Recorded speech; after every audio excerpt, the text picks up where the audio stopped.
All right, folks, welcome in to Pickaxe and Roll, brought to you by Superbook Sports. I'm your host, Ryan Blackburn, at NBA Blackburn on Twitter. Sorry about that. I had another window open that I did not know about. We are chilling, and I'm so excited about this, man. This is going to be a lot of fun tonight. So much fun. I got my guy Swipa here. Thank you so much for tuning in. Swipa, game one in the books. Nuggets doing some crazy things right now. We are here to talk about Denver taking control of game one, but also talk about game two and everything that's going into that as well. How are you doing, first and foremost? What's going on, my friend? Yeah, I'm good, bro. It's been a good week. Game one was a lot of fun to watch. I think if you were a basketball fan, I think that the Nuggets and the Heat, they actually did really well ratings-wise, which I think is an interesting thing. I think it's almost like confirmation bias everybody's looking for. Like, the Nuggets and the Heat aren't going to have anybody watching the game. But it's just like, that became a discourse before it was actually an issue, So that's been kind of funny to watch. Game one was a lot of fun. I think it was a lot of interesting things that you can take away from that game. But, man, yeah, I think this is a really interesting situation to be sitting in if you're the Denver Nuggets. And, there's definitely a lot to talk about from game one from both sides. No, for sure. And, this is one of the things that we've always had to go through. We always have to go through the process and understand, look, you're supposed to win game one. You're supposed to win the games at home. But it still felt good. It still felt like Denver was in complete control for the vast majority of that game. There were a couple of things in the fourth quarter that I think the Nuggets will have to worry about, that they'll have to think about and have thought about over the course of these last couple off days. But game two will probably take on its own feel. It'll probably have a couple of different elements that we can certainly discuss. But if I'm the Nuggets, obviously you feel good. And one of the reasons you have to feel good is about the size, is about just there are certain things that Miami can't really control, that they don't really have much of an answer for. Bam Adebayo is their biggest starter at 6'9", and Denver's got two guys that are taller than that, and one other guy that was beasting in the post to begin this game. This is one thing where Miami, they're going to have to prove it. They're going to have to show that they can do it. And I'm curious as to what you think. This was a big talking point coming out of game one. Is it going to be the same in game two? Yeah, I think the thing is that obviously we can get into the shooting variance. Both teams struggled. Miami actually shot better in wide open threes than the Nuggets did, but the Nuggets were 8 of 27. Miami made 13 threes. On 13 of 37, which is 33% to 29 point, about 6%, I believe, for the Denver Nuggets. So, it's one of those things where that's definitely a talking point.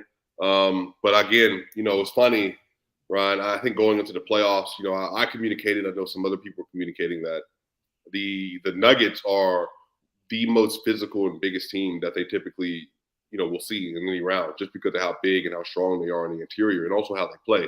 Whether it's AG, whether it's even MPJ cutting, Jamal Murray, and then obviously you have this supernatural predator in Jokic, and he's sitting in the middle of the lane at all times. So I think the thing going into the series was there were some people saying, well, Miami's this gritty, physical team with the Heat culture, which is absolutely true. The problem is that the Nuggets have their own culture. They just don't have a cool hashtag, that they use when they talk about it. And I think there's just no way for you to really know what's going to happen until you step into the arena. And the Lakers found it out. The Suns found it out. The Wolves found it out that when you play the Nuggets, you're going to play a very physical brand of basketball. That's why the Nuggets have been at the top of the free throw charts throughout the playoffs as well. They're not quite what the Lakers were, but they're not that far off either. And the reason is just because they get a lot of paint pressure. They create a lot of really good looks. And even when Jokic got inside, if Bam wasn't on Jokic and Jokic got a layup at him, they were fouling him because they just said, we just can't live with that. We can't let him get two easy layups, back to back to back. And then on the other side of this too, Ryan, is, how do the Miami Heat deploy their zone? Because the zone did work for periods, but if you actually go back and watch the game, the zone worked in large part because the Nuggets were missing some wide open buckets, whether it's Murray in the paint, Jokic in the paint, Porter had two missed threes, I believe, that he had. So, we'll find out. We'll see. I think tonight's going to be a higher scoring game because of how the shot variance is going to swing. But, we'll see if the Nuggets are going to be able to execute at a high enough level to be able to come away with the victory. No, there's no doubt. And like you touched on a variety of things there. I got to imagine that Miami probably changes their starting lineup, right? Like I can't imagine that you go into the game with the same basic game plan of, hey, we're either going to go zone and we're going to dare you to shoot from the outside, or we're going to kind of go about the same matchups, and whether it's maybe it's Jimmy on Aaron Gordon this time around, and then you've got Bam on Jokic. That does leave either Gabe Vincent or Caleb Martin or Max Strus for Jamal Murray, and that's not a great recipe for success either. If I'm the Heat, so there are a lot of things that they've got to worry about just from a size and physicality standpoint. That even when you like address the initial problem, and let's say that's Jokic and trying to prevent him from getting into the middle. Denver didn't have Jokic getting into the middle of the floor in the entire first half, and they still nearly put up 60. Yeah. And the pace of the game was really slow. Like they were killing it, just absolutely killing it. And I got to imagine, I would think Haywood Highsmith or Kevin Love probably gets the start in game two, whether that's over Max Strus or it's over Caleb Martin or whoever. It just would not surprise me if they go that direction, because I think they're going to have to do it eventually. Maybe you feel better doing it at home, but I don't know. Like this is a very important game for the Heat. They can't go down 2-0 and feel like they have a great shot. Yeah, I mean, I think Kevin Love might still be injured, so I don't know like how much time he'll be able to get. But I think Highsmith is a good player. He is not super tall. He has decent length and stuff about him. So maybe you start him at the 4, then you put Jimmy at the 3, and then at that point you're running Gabe Vincent and Max Strus or Gabe Vincent and Martin, but more than likely probably Max Strus. But even if you're doing that, you're still small relative to the Nuggets, and so I think the thing is that the Nuggets don't play, and I think a lot of times when people say, well, you need to make Joker a scorer. You don't want him being a playmaker. Well, what are you going to do to make him do that? Because they're not going to sit him in the post and just say, hey, Joker, go to work. They're going to run, and I put it on Twitter, but Ryan, I almost want to, like, if there was a way for us to pull the clips from the horn set that they run when they have Murray at the top of the key and then having Jokic and AG when they're at the top, like on the nail at the free throw line. Yeah, the horns. Yeah, I really do wonder. I want to know what their points per possession are on that, because the issue is if Murray is setting a back screen for AG, well, you can't switch that. Or if AG is setting a screen for Murray, you can't switch that. And then so what happens on those delays? And then if you do a DHO handoff, and Jokic is popping where he's running down, and then on top of that, you got MPJ in the corner, KCP in another corner. Well, it's not about letting Jokic score. Like, they're running that, and they're running other actions because they're trying to get as many opportunities as possible to get open shooters, and particularly open opportunities at the rim or open three-pointers. So, yeah, and again, even when Jokic actually went at Bam, and Bam was guarding him one-on-one, Jokic was like destroying him because he's just too big and he's too skilled. And then Bam fouled him twice, and then he also was getting some of those fadeaways, some of those turnaround J's that he likes to hit. So I think some of this is that the Heat are going to make clear adjustments. The problem is that even with that, and I just said this earlier, their defensive personnel scheme, I don't think even come close to what the Lakers had. And the Lakers had issues with them. Now, I think figuring out that zone is going to be something that happens over the course of the series. But for me, that felt like the Rui Hachimura kind of the little throw in. Let's see if this works. Let's see how long we can get away with this. But then, as you know, if you do that enough versus the Nuggets, not only do they figure it out, but they're going to make that almost virtually unplayable. I was just going to say that's one of the great things about watching Jokic specifically and watching the Nuggets in general is that, like, every time you see something, if you're Denver, Jokic just files it away. He's just going to download that into his brain. He's going to realize, okay, this is how we have to attack this. This is the leverage that we have to create. This is how that changes another thing on the court. And whether it's a size adjustment, whether it's going zone, whether it's switching, whether it's just whatever, Jokic knows the counters to everything now. And there is a counter to every single scheme. Now, you have to be able to probably just score one-on-one in a lot of different ways. But I do think that Jokic is very capable of doing that. He's developed far more confidence than he had entering the league. And he's just developed into a much better, more well-rounded killer of whatever a team is trying to do.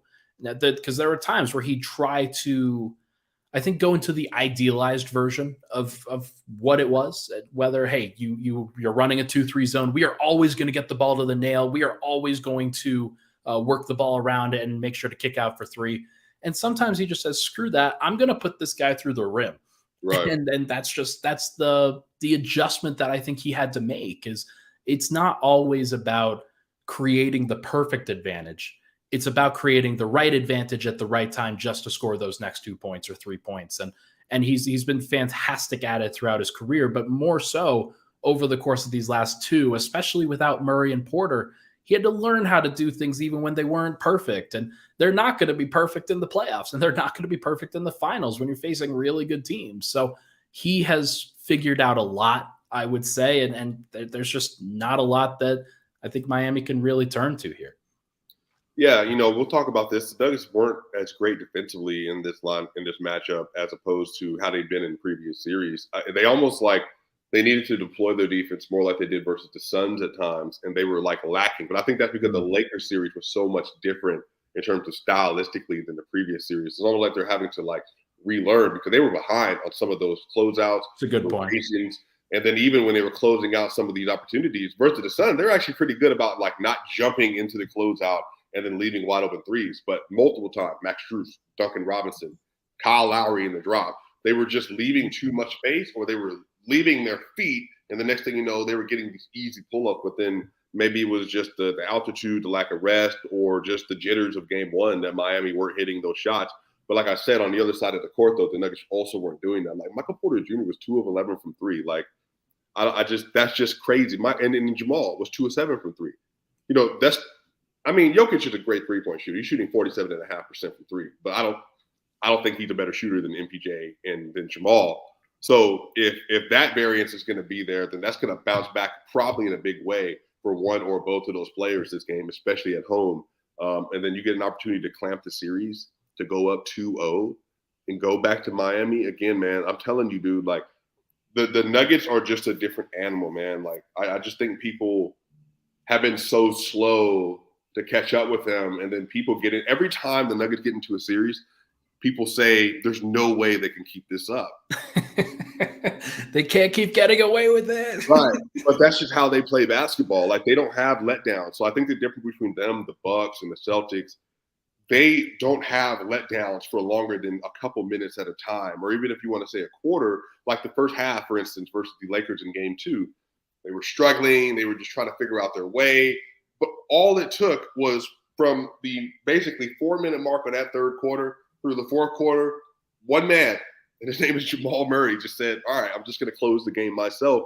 And that's exactly what happened. They got up 12 points at some point in the fourth quarter after being down multiple points. So that's just how they are, man. They just respond in a vicious way. Like they're a vicious team. But they're like the most like even-keeled, like non-mean-spirited team ever. Like you listen to their press conferences, they're, glowing about Jimmy Butler, glowing about Bam, glowing about Gabe Vincent and Caleb Martin. But you get into a game with a man, like it's a dogfight. There's a lot of respect between these two teams, which is pretty cool. It's I think Denver has earned a lot of respect from these teams, and whether it's the Lakers last series or the Suns prior to that, or even the T-Wolves, of course, like all of those teams, I think came away from those series with different point of view about what the Nuggets were. Right. Probably underestimated them at the beginning, and then immediately I think you see that switch flip with each of those teams. Right. Where it may be shot variance for some teams, but Denver has and was continuing to prove that they're the best shooting team in the league, and that certainly helps when you have all the size that they do, and you can attack them inside out. And there's just so much that they can really change there. I do agree with you that the shot variance, I think for both of the teams will change. That's why I put it here, but even more so for Denver. Like they're going to get up more threes. I think that's going to be a big point of emphasis. They were trying to impose their will on the interior. This is going to change. Like I think Miami will probably be better with their interior defense going forward, which means that Denver's got to shoot a little bit, and they've got to shoot a little bit better. And that's fine. Like that'll be something that they do. But my question, I would say, what's up? all can I ask you, Miami actually was not good at defending the 2-pointers at all this year, and then even, in the playoffs. What would you suspect? So if there is that size differential, and then obviously the Jokic factor, and especially if Bam's on Joker, what do you suspect that they're going to do to try to limit the Nuggets inside? I think that it's hilarious because they're probably not going to be able to do too much. But I think that one of the things they will just add another big body into the rotation and into the starting lineup, and that will, like, they're going to dare Denver, they're going to dare KCP, they're going to dare Michael Porter continuously to beat them from the outside. And I think that Denver will do that. Like, they might go under some screens that they probably wouldn't have before. They'll probably try to, because I think they did a really good job in that fourth quarter of shrinking the floor, even against Jokic post-ups, where sometimes he was successful, like that baseline fadeaway that he had over Bam that dropped through the bottom of the net. They were shrinking the floor really well, and he didn't feel like he could get into the middle of the floor. And so that's why he turned and went baseline. But that's going to happen. And you're always going to give something up. And when they're shrinking the floor as much as they are, it just leaves open a lot of opportunities on the outside. So that would be my expectation, is that they will create some good shots for themselves on the perimeter. It's just about Denver hitting them. Do you think that so pick and roll defense, particularly with Jamal Murray? So right now in the playoffs, Ryan, you'll love this. Jamal shooting 61% from 0 to 3, 52% from 3 to 10, 56% from 10 to 16, and 46% from long 2, 16 to 3, and obviously 39% from 3. Do you suspect that? Yeah, that's exceptional, especially from mid range. Do you suspect that they're going to change their pick and roll 2-man coverage today, the Miami Heat? I don't know. It's tough because, like, there's so much that if you do change it up too much, and if you do overload on that, then it, like we talked about, they're probably going to dare KCP and Michael Porter. Like, they're probably going to, my guess is they'll be pretty aggressive on the ball with him and try to get the ball out of his hands a little bit. Yeah, and like add in a third person that kind of rotates over and is like roaming on the baseline or so. And if that's the case, then you're going to leave opportunities on the weak side for those weak side shooters, and that's what I think they're going to give up. And Denver's very capable of taking that, but honestly, like, they also just might be like, hey, we're gonna dare Jamal to score 40 points, and like he'll probably do it, and maybe he does it on 32 shots. Yeah, like maybe they'll play some drop, and maybe they'll go under screens, and maybe that's how they do it. But there's not a lot of recipes to stop Denver right now. Well, I think the thing about them is they were switching everyone outside of Joker, but the Nuggets know this. And they did that in the first quarter. And so, maybe they start off with Jimmy on Bam, but again, if it's even Highsmith, like, I like Highsmith. He's a good player. I watched him this year, good rotation player. He's actually a good player that could play in something like the Nuggets. But I think the problem though is, bro, as soon as they start switching, then if Highsmith, Vincent, or Strus is on Aaron Gordon, it's cooked. And then if Strus or Gabe Vincent or whoever is on Jamal Murray and they're playing pick and roll defense, they're cooked. And if Jamal Murray gets Gabe Vincent, he can just put him in the post if he wants. So, but again, this is what I mean about matchups. Bam cannot switch off Joker. They can't. And then if they do, it's an automatic double, which is what they did last game. But the problem is that if you start doing that, all it takes is rhythm, because everything about the playoffs is rhythm. So when offense starts getting in rhythm, one person starts hitting shots, it's an avalanche. It's a tidal wave. And then you just see it again and again and again. So I don't love the idea of them bringing a third man over, because all it takes is for Jokic to be able to recognize that, or Murray to be able to recognize that. Then you got two very good playmakers, which I'm going to say Jamal Murray's a very good playmaker in the playoff setting. Then again, that's not like, to me, a viable option. But again, I think this goes back to the Nuggets have more advantages, and they have more things about their personnel that are unsolvable than the Miami Heat do, which is fundamentally, typically, how you win an NBA series. Is you have more advantages, you create more problems for the defense that they cannot solve, and then that just accumulates game by game and over the course of a series. So for me, it's just Miami Heat are going to have to hit a lot of shots today, I think, to be able to overtake what the Nuggets are going to do. But even with that, I don't know if they're going to be able to outpace what the Nuggets are going to be able to do tonight. And like we talked about, like your options here are you can allow Nikola Jokić to try to cook, you can allow Jamal Murray to try to cook, or you can allow the role players to try to cook and have even easier shots than what they normally do. It's not a great option. Like none of those are super exciting if you're an opposing defense. And they're going to try to probably change it up. They're probably not going to do just one thing. And if that's the case, then they'll try to catch Denver off guard at various points. And who knows, maybe the zone bothers Denver just a little bit. I don't think it will going forward. And if it's Jokic on the court, then I think that he's going to be like, yeah, I struggled this last time against the zone. Let me kill it now. And if that's the case, then Miami's, I think they're in a world of hurt. So the Nuggets, I think, averaged 1.16 points per possession. I got to look it back up versus zone last game. What number do you think they would need to be at for the Miami Heat to be like, we're done? Like, we're not doing this anymore, like today?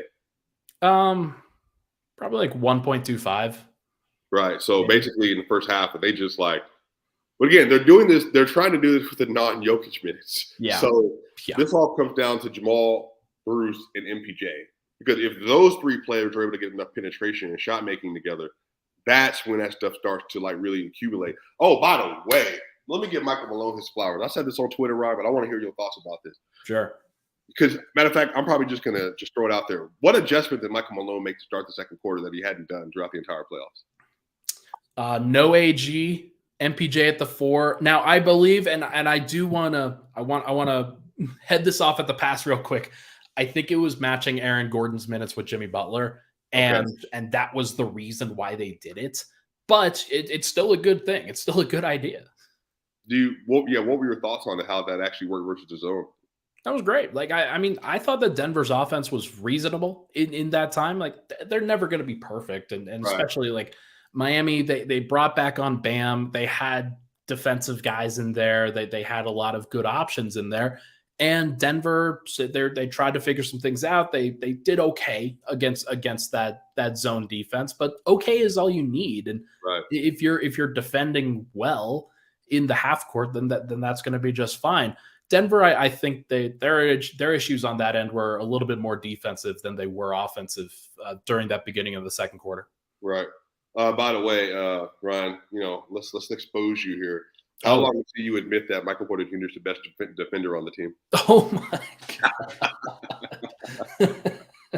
Hey man, I thought he should have got the defensive player of the game, Jan. I was laughing about it with B-Vote on the media row. It was hilarious. We were just dying laughing. Like, bro, Coach, you had one job today. Bro, the blocks give Michael Porter his flowers. The biggest thing, Ryan. I don't know if you remember, he had a contest at the rim, and then he had two contests at the rim. I think the first one might have been maybe Caleb or something. I remember the exact play. It was Cody Zeller, kind of like faking a DHO and then getting right past Jokic, and Michael Porter just goes and helps out, gets the block, and then offensive rebound to Miami, and then they drive again, and I think it was Jimmy, maybe it was Caleb. No, it was Duncan Robinson. Oh, okay. Oh yeah, and then he blocks him, or at least deters it again. It was great. Like that is rim protection right there. That's something that Denver's never really had before. Right. No, and he's so big, bro. That's the difference, man. Like Michael Porter, so there was two blocks. The Jimmy block, which is easy. Like, he did that to Ruby twice in one game last series. The Caleb Martin block, I was like, yo. Then that play, I was like, yo. And then he got that Michael Porter Jr. putback. I was like, bro, this dude is trying to win an NBA championship, and I love everything about what he's doing right now. He's amazing, man. Like he deserves a ton of credit. And let's talk a little bit more about him on the other side. Just making sure to give everybody the full defensive experience for what the Nuggets did. But first, everybody, this podcast, as you know, is brought to you by our good friends over at Superbook. Bring that big bet energy this summer with Superbook Sports. They are the most trusted name in sports betting right now, and you can use promo code MILEHIGH to score up to $250 with their first bet bonus. Win or lose, they will match your first bet up to $250 with promo code MILEHIGh. All you got to do is download the superbook.com or go to superbook.com for terms and conditions, or download the Superbook Colorado app in the app stores. Enter promo code MileHigh and you'll get $250 courtesy of Superbook. Gambling problem? Call 1-800-522-4700. We'll be right back on Weekends with Swipa. All right, we're back. Pickaxe and roll. Ryan Blackburn here, joined by my guy SwipaCam on this weekend. Weekends with Swipa here, having a grand old time. Previewing game 2 now of the NBA Finals. It's never gonna get old to be able to say something like that. Like that's Right. always going to just be fantastic in my mind. But here's one thing that we probably have to talk about. 0 free throws for Jimmy Butler and Bam Adebayo in game 1, excuse me. I can't imagine that that's going to happen in game 2. Like you would think that wouldn't happen in game 2. Just like law of averages says that they're probably going to be a little bit better this next time around. But I don't know, man. Like the way that Denver was defending them, they were like, perfect. You guys take as many mid-range, floater, like turnaround hook shots as you want to. We are not going to foul you on those shots. We're going to force you to beat us, and we'll see if that ultimately comes to pass. What's up, Ryan? You went to USC. You're a smart guy. You're a smart guy. Well, I try. Thank you. Yeah. Can you add 38 plus 37 in your head, please? What is that? That would be 75. Okay. So the Heat took 75 jumpers during this game. 75. They took 38 mid-range jumpers, which is all mid-range shots. Nuts. They took 37 three-pointers. So if you do the math, so if you're shooting all jumpers, then the Nuggets' entire defensive philosophy is they know you're going to pump fake. They know what you're going to do on those shots. Don't foul them.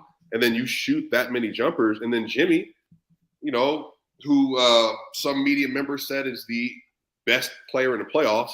I think he's been incredible, by the way. So I love Jimmy. But, Jimmy had 13, 7, and 7, taking a bunch of mid-range shots, all that other stuff.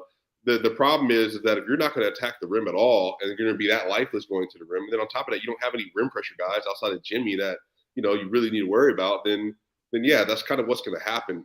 If you don't have LeBron, like AD, Austin Reeves, and then even, having Anthony Edwards and then even having Karl Anthony Towns in game 5 when he was attacking the rim consistently because he was just doing that pump fake and drive.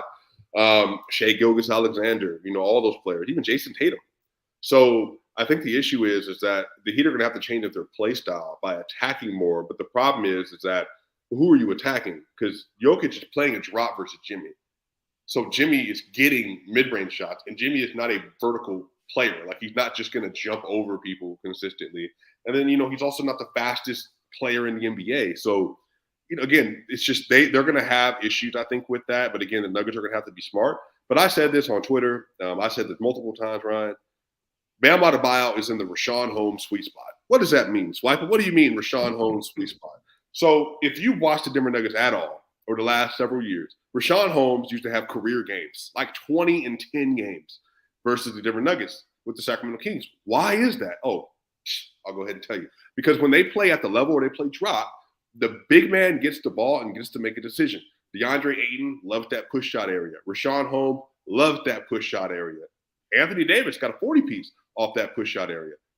Bam Adebayo is getting these wide open attempts because, they're like, hey, we're going to give you the most inefficient shot for your most inefficient position, which is your center taking mid-range shots. And they're going to take that as much as you want. That means Duncan's not shooting the ball. Strus isn't shooting the ball. Jimmy, Vincent, Martin, whoever. You're not shooting because Bam is shooting. So if you're going to score 26 points or 25 shots, even efficiently, cool. But guess what? You're not drawing any fouls on those shots. None. So that means you're getting exactly 2 points half of the time. Whereas the Nuggets, they're getting 2 points 70% of the time. And then on top of that, they're getting open three-pointers. So, again, it's just about doing the math consistently. So I hope that Bam Adebayo, I hope he leads them in shot attempts. Matter of fact, I hope he's the leading scorer today. That would be a great math problem to solve. It would be hilarious if that gets clipped and then they win. He's got like 40. But no, like that's I think the it's sound. Like the math is sound there.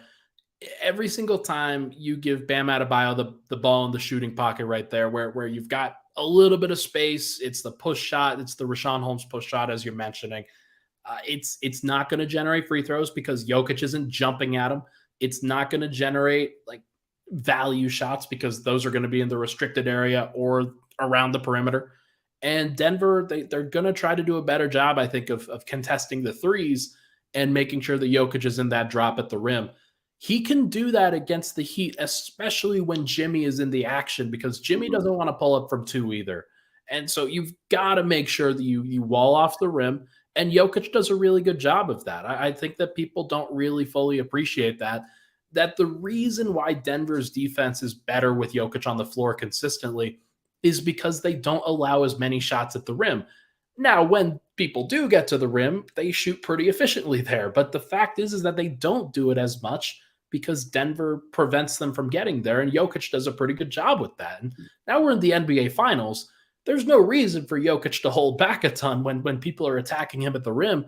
He's going to contest, and he does a reasonable job with a 7'3" wingspan somewhere around there. So he's going to do a pretty good job on that. And I feel pretty good about the way that Denver has done this. And then I think all Nuggets fans should too. Do you think that Jimmy's going to be more aggressive though? Because I still think that he's going to challenge Jokic at the rim as much as he can. Yeah, why not? But again, I'm telling you, it's not going to be Devin Booker, and it's not going to be LeBron James. I think people need to like Devin Booker had an all-time pull-up shot-making series through the first 4 games of that series. Right. LeBron James in Game 4, first half, and even parts of Game 3, like sprinting downhill with a 6'8", 250-pound physical profile that you just can't stop. He was big for Denver. They couldn't really slow him down, but Jimmy's smaller than AG. Right. That's the point. Is like AG is doing a very good job on Jimmy. And Michael Porter Jr. will do a good job as well. But again, this is not about like stopping Jimmy per se. This is about being big enough to contest what he wants to do. That's all you need to do. Put a hand up. I'm not saying stop him. Just put a hand up. And if Jimmy is seeing all that length, he's seeing Jokic 7 feet, seeing Porter 6'10", seeing AG 6'8", and he's passing the ball out because he's looking at trees that are all bigger than him, then fine. You know, you want him to do that too. But again, Jimmy's a great player. I expect more shot attempts for him today, but I want to make him perimeter focused because you know what? Play drop. See if he wants to start hitting those threes. Again, he's shooting 28% from 3 since round 1. So if he wants to make one of those, this is a series where he's shooting a lot of threes or shooting a lot of pull-up J's, fine. So 1,000%. But again, if you're going to try to force your way to the rim, Jimmy's crafty. But again, relative to Anthony Edwards and Booker and Braun, he's not as crafty as those guys when it comes to their penetration. So again, it's just about weighing your options here, and the best option is to make Jimmy as much of a pull-up shooter as you can. Let's talk about this. Max Strus goes 0 of 9 from 3. Duncan Robinson goes 1 of 5. Like there were a couple of shots that Duncan Robinson had where he does the normal relocation thing where you get the pump fake, he goes to his left, he puts it up, and then he missed everything. Yep. Like I don't know if that's an altitude thing. I don't know if that's a nerves for the NBA Finals thing. But it did feel like Miami could be better than what they actually had in Game 1. And I expect them to be better in Game 2, just from a consistent perspective of, hey, we know what the Nuggets are going to try to do to us now. We know what they're going to try defensively. Let's adjust to that. Let's get better with that and try to generate some better shots. I think that they will be better on that front, but I'm not sure if you do. No, I do. I think today's going to be a much higher scoring game. I think they're going to convert a lot of those shots. They shot 33% last game. You know, wouldn't surprise me if there's, you know, they could shoot over 40 tonight. I mean, it could be one of those games too. So yeah, I do expect them to do that. But I think that's the thing. It's like the Nuggets typically set the tone of the game. So, you know what I mean? If they start making their shots, Miami's going to have to start making, which I do think they will. But it's again, can you do that consistently enough to stay, like, can you have enough stretches where you're just like an avalanche and then the Nuggets aren't responding or they're not also shooting, you know, very well on their end. So I think that's how it's going to have to work. Like Miami's going to have to take really efficient shots, hit those shots, and do that, especially with Joker's off the court.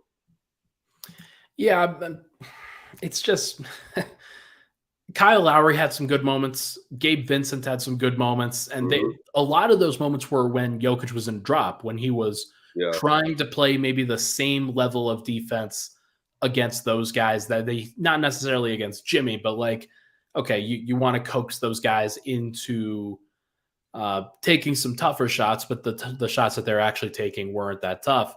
I think that Murray's got to get over screens a little bit better in that regard. I think that whether it's KCP's probably not defending those guys a ton, but whether it's him, whether it's Bruce Brown, whether it's Christian Brown, or even Michael Porter kind of switching on to various guys, just got to keep getting over screens, making sure that they have to go deeper than the 3-point line. And if you can manage that and actually contest those shots, well, then that's probably going to be fine. But I do think they're going to make more. I think that it would be wise for Denver to game plan that they have to score more than 104 points this time, because like we talked about, Miami's probably going to put up, the number that I had was like 112 or 115. That would be my guess. And Denver, they've got to improve beyond that. And I think they will, but Miami, they're just not going to be held down for too long. Yeah, I'm trying to think. The Lakers, they scored over 120, I think, one of those games. I think it was 132 to 126 in game one. Yeah. Yeah, I mean, I think my score prediction, I'll have one by the end of the episode. I'm feeling it's going to be higher scoring. I don't know if Miami crosses 110 tonight, though. But considering they scored 93 last game, I think, a 16-point increase would be pretty significant. Let's go. I'm going to go back and look at some of the game logs that Miami has had in these playoffs so far. Most points that they've had is 130, but they've only gone over 110. They've played, how many games have they played now? 5, 10, 19. About 20 or so. Is it 19? I think it's, yeah, because they had 18 coming in, I believe. Okay. So they've played 19 now. They've gone over 110 just 8 times. Like it's not a ton. And they did it, like, in 5 of those were against Milwaukee. Like, against New York, they didn't do it a ton. Against Boston, they didn't do it a ton. They've gone over in the last lower scoring games. 13 games, they got over 110 5 times or 3 times. Well, so in the 19 total playoff games, they've gone over 110 8 times. So that means 11 times that they didn't. No, so I'm saying, but like you said, how many versus the Bucks? The Bucks was all 5 of the Bucks games. They went over 110. So that means now what you're saying. So in the other only 3 out of the other 16 games they went over 110. 3 games? Yeah. Bro, so this is what I mean, man. Let's have a conversation, bro. The Knicks suck. They suck. They're bad. I don't believe in Julius Randle. I like him as a person. He's a great dude off the court. I don't like the way he plays basketball. I don't like Tom Thibodeau's coaching style. I don't like – and then Jalen Brunson was your best player. I predict that series could be over in 6, I think, and I think they beat them in 6. The Celtics, their entire offensive profile was shot checking. That's what it became. Like, and when they were really good, they hit their shots. When they were not, they were very bad, and they weren't hitting those jump shots. Like, for you to go 2 rounds after that and have 3 games over 110. Yeah, man. So can you count let's be fair. How many times have the Nuggets gone over 110 in the playoffs so far? Let's go back and look at it. The Nuggets have gone over 110. So they played now 16 games. They've gone over 110 11 times, 11 out of 16. Okay, so they've gone 109, 108, 108, 104, and 97. So Miami was actually the 104 was the second lowest total that they've had in the playoffs so far. They've gone over 108 in 14 of the 16 games that they've played.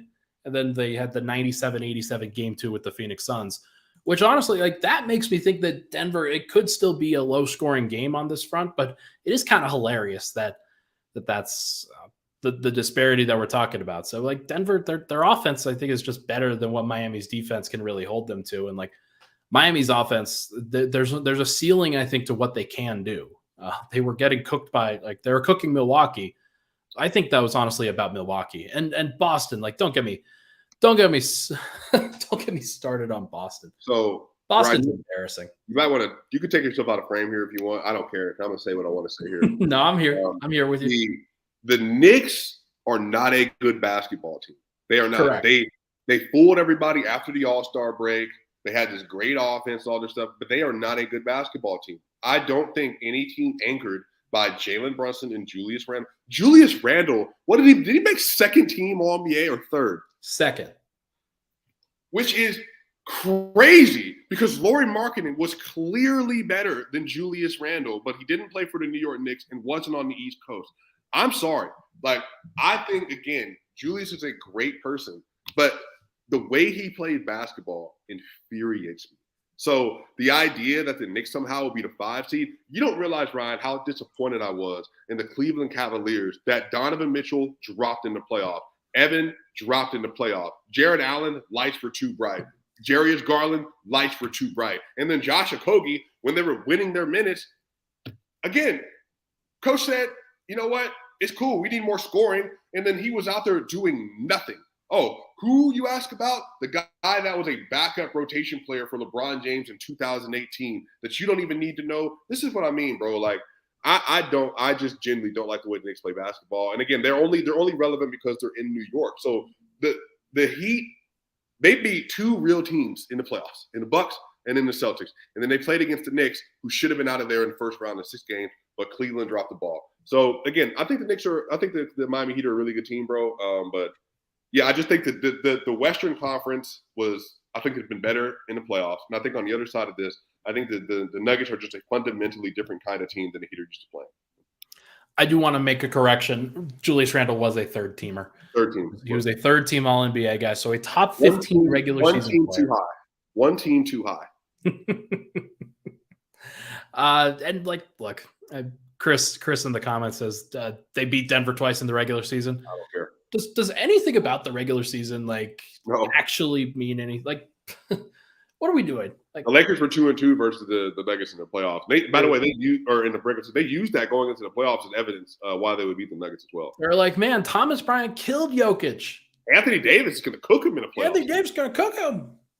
Oh my gosh! Like, you can't even lie, man. Like, hey, by the way, if we're talking, Chris, I like to please, welcome here. But if we're going to talk about regular season performances, I know a guy that had a 47, 18, 5, 3, and 2 in a regular season game this year versus the Denver Nuggets that had 15 points in the closeout game 7. So, hey, regular season though.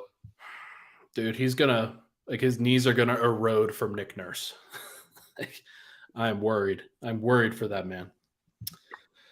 All right, fellas, let's take a break. When we come back, we're gonna talk about Nikola Jokić kind of on the verge of unimpeachable status here. We're gonna talk about that and some of the haters that are still here. Like, I think Swipa is trying to block him out right now, but we're we're gonna talk about them in just a little bit.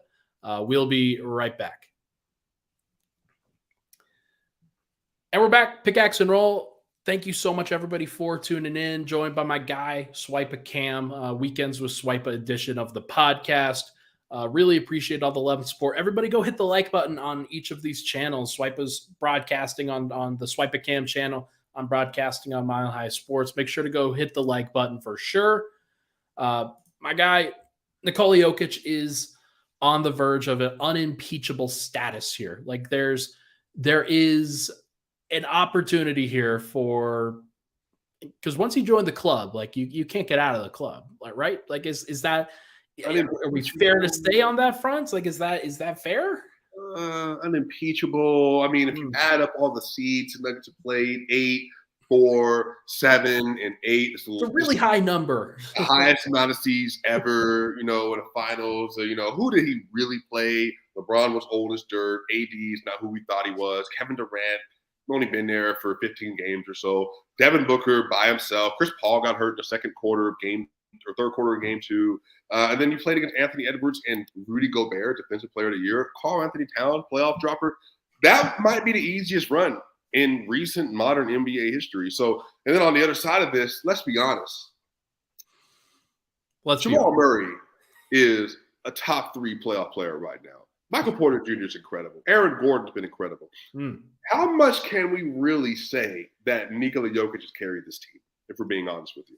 Who can say? When he didn't have these guys, got swept in round 2 versus the Suns, was out in 5 versus the Golden State Warriors last. So how much better does he make them that if he couldn't get past the first round without him, now they're in the NBA Finals? What does that actually mean for his legacy? So you know what? It's only fair that the other guys who were in the best player in the world conversation, they were robbed of an opportunity to play against Joker to hold on to the number 1 status because a back injury, a knee injury here, their teams couldn't get to the finals because of all these things that had nothing to do with them playing basketball, apparently. So it's not really fair to say Joker's the best player in the world if he's playing versus Jimmy Butler in the Heat, I guess. It's not bad. It's not a bad. That's that you did a great job there. Thank you so much for playing the character. You played all the hits. And by the way, he still sucks on defense. Like we just gotta get that out of the way. No matter what Jimmy Butler says. Not like Jimmy Butler said it otherwise. Like I was there. I was there. And actually I did get the quote wrong. He said hellified defender as opposed to elite defender. So I don't know what the fucking difference is. So, like, I guess we'll find out. Then maybe we could issue a retraction or something. But no, man, like a reason why I wanted to talk about this is just like I keep looking at Mark Jones's feed and it's a wasteland of like I haven't heard him talk about Jokic at all. Like at least not name him by names in terms of man. I like my MVPs like I like my defenders or whatever the fuck he's trying to actually say. But it is just hilarious what's going on right now to sort of dance around exactly what you just did. Like, how many hoops are we going to have to jump through in order to talk about him as like an actual like all-time great? Because he is. Like I have no problem talking about it because I've seen it. I've saw it dating back to his rookie season where all of those indicators where you're like, yeah, like you know, all-time players often have great advanced analytics earlier in their career. Maybe we should talk about that. Right. No, there was just a referendum on advanced analytics, I guess. That's crazy. You know what's so funny is Jokic is at the top of the all-time like PER box plus minus stuff in regular season playoff, right next to Jordan, right next to LeBron. And for so many years, people would push back against that, Ryan. But I would always see Anthony Davis like at 4 or 5 or Chris Paul. I'm like, why are people never pushing back against them? Like, those aren't MVP players. Like, so why is Jokic being dragged out? But it's just the way that Jokic was playing the game. He came out of nowhere, 2nd round pick. But Ryan, what's so funny about it? Max Kellerman, literally 6 weeks ago, is Jokic even a solidified top 5 player? After beating the Lakers, you know what? He has an argument as a top 15 player ever. And it's just so funny to me that I think we have universally now accepted that if Jokic wins this ring, Ryan, the lowest, and I mean like the haters, like people that don't love him, I think the lowest they will put him is top 30. I will argue, I think he's going to be one of the 20 best players we've ever seen in basketball, period, after this run. And I've even asked myself this, Ryan, you're a basketball historian. How many players in the last 23 years have had a better regular season to playoff run than Nikola Jokic? You know, the ones that immediately come to mind are like the guys that are like, because I think you could say LeBron, you could say that like unequivocally, like he's fantastic. I think you could say Giannis in 2021. That was a great run, but also like there were some duds in there. There were reasons to at least have some concern. Like I remember Game 5, Game 3, maybe it was one of those two against Brooklyn. And people were questioning, like, can this guy really handle this? And there haven't ever been those questions with Jokic along this run so far. And maybe that's because he didn't have to go up against Kevin Durant. Oh, wait, he did. He did have to go up against Kevin Durant. And it didn't freaking matter at all. The others are Tim Duncan in 2003 and Dirk Nowitzki in 2011. Those are the two that come to mind besides just LeBron. And I'm with you. Like, hey, like, that Tim run is very serious. Like I'm that one's great. Even with Dirk, like I think Joker's is better. Well, that's what I was going to ask you, bro. So Dirk, you know, the teams he went through was incredible, but I think the individual play wasn't as good as what Jokic is doing. And I don't know if you saw what Paul Pierce said the other day. You know, he might have been He's him a little bit. He said, this is the best run I've ever seen. He said, this is the most dominant player I've ever seen. Now, obviously, you got Shaq 01, 02, 03. But even if I'm going back to the 90s, I think 91 Jordan, you could say 2015 Bron. And again, I mean the best runs by regular season MVP play to winning the finals. So Right. you got 91 Jordan, 2015 Bron. I would say you have that 03 Duncan or 04. No, that 04 or 02? 04? 03. 03. 03 Duncan. And then on top of that, you have I don't think Nash wasn't the best, didn't have an argument best player in the league in 2011. No. So that's what I mean. Like it's rare for somebody to go through a season, be a top 2 MVP candidate, and then to go into the playoffs and just completely wash the competition. Like Jokic has been so good, Ryan, that I don't even think that there is a chasm, I think, between one and the second best player in the NBA in the playoffs.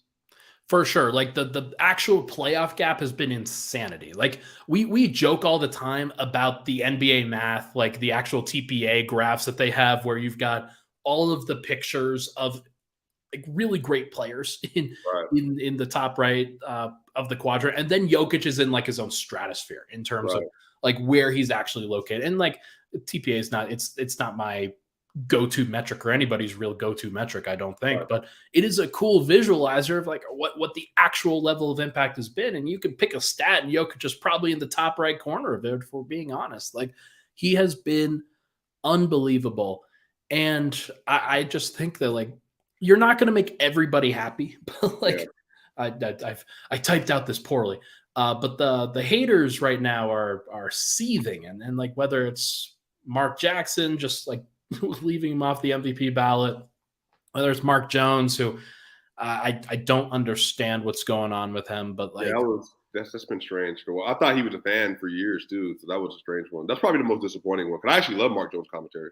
Yeah, like I mean, I think he's creative with it, and like that's one of the things that you need from an announcer. It's just somebody who brings their own flair to it, and I think he does that. But if your flair is going to be peppered with this shit, then like, what are we doing? Like, it's hard to really go that way. But and like Nick Wright's going to be the ultimate one who sees his own downfall and like actually gets to watch the Titanic sink around him. Yeah. It's going to be hilarious to watch, and I think all Nuggets fans are ready for this to be the final stone cast. So, by the way, Ryan, I'm looking up because I like advanced analytics, so whoever doesn't, whatever, you don't love them. But right now, Jokic in this playoff run has a 13.9 box plus minus, which is outrageous. He has in the playoffs a 31.9 PER. Jokic has a 44.6 assist percentage in the playoffs, which is daunting relative to the rest of the field. And then he's been maybe the best scorer, the best rebounder, and the best passer. Yeah, I mean, I think that if the only scorer that I think you can make an argument for would be Devin Booker. And then rebounder, it's been Jokic, and then playmaker is by far been Jokic. But again, I ask you, Ryan, who else? And again, this is the real question. In any other time in NBA history, who else has been in the argument for best scorer, best playmaker, best rebounder, all at the same time? I think you could it's probably LeBron. Like Magic was never the actual scorer. Like LeBron, his rebounding numbers would really turn up in the playoffs because he's just trying to lock in on that front. But just somebody who's actually like that well-rounded, like maybe Larry Bird, like just somebody whose assist numbers actually weren't that high, but it was always making plays to make his teammates better. But like, I don't know, man, like it's just, he's doing it differently. And I think for everybody that really fights back against the advanced analytics front of that, right? He is like, the fact is that the advanced analytics are like, they're saying he's doing it differently. That's all that's all it's saying. That's all, like, hey, something like this has never ever happened before. And they are like, the numbers are struggling to quantify what they are seeing. But what they are seeing is pretty clear based off of what we're watching from a wins perspective and how much impact he's actually having out there. Right. And the defensive stuff is basically every time the numbers are saying it's really not that bad.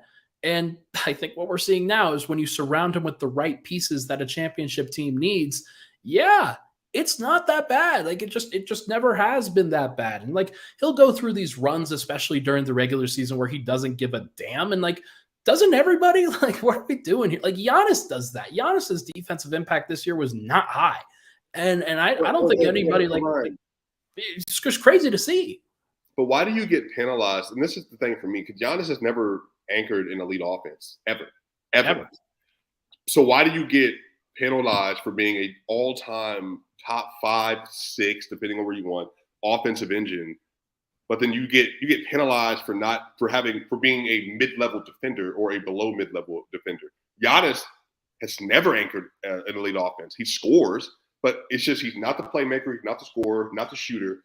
His rim pressure is his best asset, but you don't get criticized for that. And even Rick Boucher, when he was asked the other day by LaShawn McCoy, who had to be the voice of reason, and so was Joy Taylor. But, he asked him, like, how do you define best player in the world? And Rick Boucher says, the player that has the most impact on both sides of the ball. And I'm just like, but who is that? It's still Jokic because his offensive impact far outpaces anybody else.